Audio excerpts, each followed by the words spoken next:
Hello students, welcome back to my channel Commerce Tute, your flight to success. Today in this video, we are going to discuss a little bit about the new education policy 2020-21. I know students, even you are thinking little bit about the new education policy. आप अपने बारे में सोच रहे हो कि next year से हमें कैसे कोर्सेज लेने पड़ेंगे, ग्रेडिंग सिस्टम क्या होगा, इवेल्युएशन कैसे करेंगे, क्या टेक्निक होगी और when they are going to execute it. Okay, बहुत सारे क्वेश्चंस आपके दिमाग में है, तो मैंने सोचा कि एक वीडियो हम इस पर बनाते हैं. तो I have brought few points to just give you a clarity about what actually they meant about certain things. ठीक है, so let's begin children.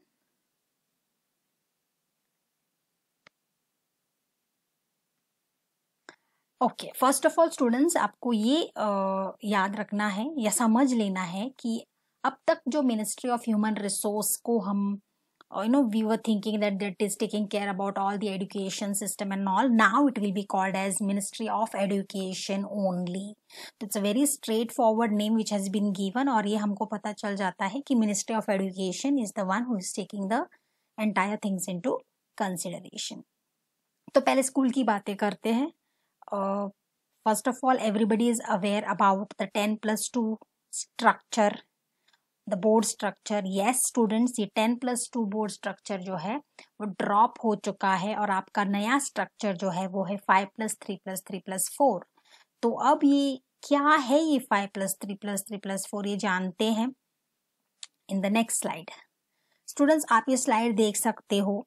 You can see on the left side, this slide says transforming the curricular and pedagogical structure. ठीक है, तो existing academic structure left hand side पर आप देख सकते हो कि it was like from 6 to 16 10 years of education था, फिर 2 years ऑफ 16 to 18 आपका फिर +2 था. एनीवे दैट इज 10+2 था, isn't it? अब इस 10+2 को उन्होंने न्यू एकेडमिक स्ट्रक्चर के तौर पर अगर आप देखोगे तो उन्होंने कर दिया है 3+2 5, तो 5+3+3+4. So this is the entire structure of the new academic, I'm to say new academic structure. ठीक है, तो पहला जो स्टेज है दैट इज जो 5 साल है. ऑब्वियसली जब बच्चा 3 साल तक घर पे ही रहता है अपने पेरेंट्स के साथ, the entire responsibilities of the parent, how they take how they teach them for the first 3 years, very small, छोटे रहते हैं बच्चे, right? But after that when the child at the age of 3 years, what he does, he goes to the preschool, है ना. Pre school 3 साल तक वो रहते हैं और फिर उसके बाद फर्स्ट एंड सेकेंड. तो ये 3 साल जो प्री स्कूल का है, आप नर्सरी KG1 KG2 बोल सकते हो, 3 साल, फिर 2 साल हो गया first and second, so total 5 years. तो ये 5 years जो है उस बच्चे के, तो उसको यहाँ पर कहा गया है foundational stage, a multi level foundational stage, जो उनका फाउंडेशन स्ट्रॉन्ग करता है, सेट करता है. सो ऑल द एक्टिविटी जो उनको जो टीचिंग होगी वो in the form of games होगा, एक्टिविटी होगा, where they just come and have fun learning. So इसको कहा गया है फाउंडेशनल स्टेज. क्लियर? फिर ये 5 साल खत्म होने के बाद, दैट मीन्स उन्होंने सेकेंड तक कंप्लीट कर दिया, then comes the next stage that is your preparatory stage, that is class 3 to 5. Okay, इसको again they have said preparatory because आप बच्चों को प्रिपेयर करते हो इंटरेक्शन के लिए, एक्टिविटी बेस्ड लर्निंग के लिए, क्लासरूम लर्निंग के लिए. ओके, सो ये जो प्रेपरेटरी स्टेज है, at this stage as per the new education system it has been said that ये जो भी टीचिंग होगी यहाँ पर आपके मदर टंग लैंग्वेज में होगा. ओके, एंड लोकल लैंग्वेज में होगा, रीजनल लैंग्वेज में होगा, the language which the child understands. Multi language policy introduce करी गई है. Okay, so I will tell about all these languages or when they are going to teach in detail in the next key points आने वाले हैं. तो I'll just tell you the stages here. Okay, then comes your next stage, that is middle stage, that starts from class 6 to 8. Okay, ना यहाँ पे बच्चों को experiential learning दिया जाएगा, सारे सब्जेक्ट्स इंट्रोड्यूस किए जाएंगे, science, maths, arts, social science and humanities. Okay, but there is something else also when they are in the 6th to 8th grade that we are going to talk in the next slide. Then comes the 4th and the last stage in the entire structure here.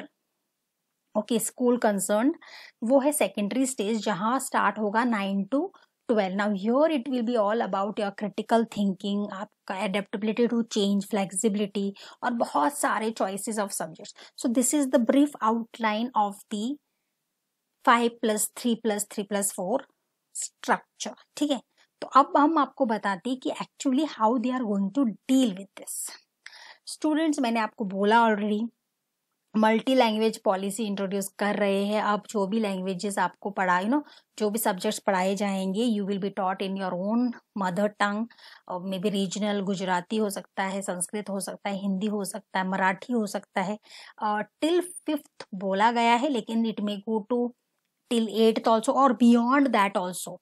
So things are there in the process. ठीक है, then the next important thing, जैसे ही बच्चे 6th standard में पहुंचते हैं तो yes students, you are right, they will be accessed और they will be expose to computer coding courses, that they will be able to design the mobile apps और computers. उनको पूरा नॉलेज दिया जाएगा. They will be expose to the vocational courses. अब वो दिन नहीं रहे जब सिर्फ किताबी नॉलेज तक ही वो सीमित रहते थे. Now they are expose to internship. मतलब अगर उनको कंप्यूटर में मतलब सॉफ्टवेयर कंप्यूटर में बहुत इंटरेस्ट है, पैशन है, they can go to a company, a software company. They are if they are very much into drawing, then they can see the important institutions where they teach the drawing. तो वहां पर जाकर वो internship कर सकते हैं. Painting अगर बहुत अच्छा करते हैं, उनके बारे में जानना है, तो पेंटर के पास जा सकते हैं. So there are a lot of things, it is vocational, that is purely skill based, practical knowledge.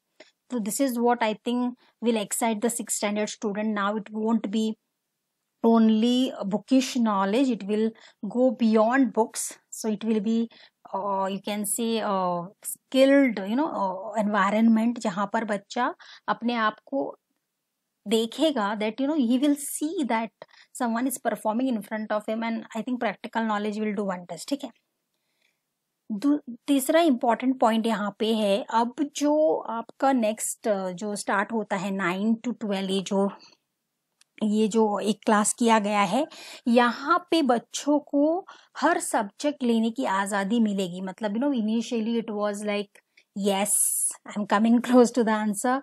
There will be no stream choosing possibility और ऐसा नहीं है आप आर्ट्स ले सकते हो, कॉमर्स या साइंस, ऐसा कुछ भी नहीं होगा. All subjects are open in the public domain. A person who wants to do physics can go for history also. The person who is doing commerce can go for computers related also. The person who wants to do arts can also learn science subjects, mathematics, whatsoever.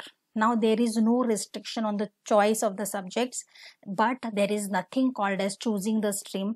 Whoever, if they want to study, they want to learn music, singing, dancing, arts, drawing, painting, जो भी subjects है, all the subjects are going to be taken together. But yes, इन चीज़ों को थोड़ा सा sort out करने के लिए yes, they will do it, but it will take little time. First of all, they will categorize major minor subjects कौन से है, कौन से वो लेना चाहते हैं, and then they will categorize accordingly and they will take the subject. So choosing the subject is not restricted any more. ये बहुत आसान हो जाएगा बच्चों को चूज करने के लिए. कि कोई बोलता था कि अरे मुझे कंप्यूटर भी सीखना था बट मैंने साइंस ले लिया, तो ऐसा वाला जो फीलिंग है वो नहीं रहेगा.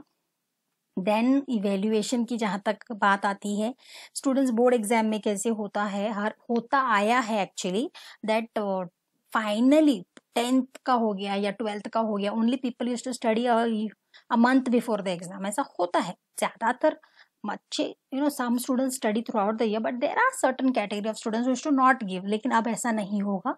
इवेल्युएशंस will be done twice a year, that means यहाँ पे 4 साल के लिए 8 exams will be there, and board exams will not be so much focusing on the, it will be not based on the, क्या कहते हैं उसको, रट्टा मारने के ऊपर डिपेंड नहीं होगा.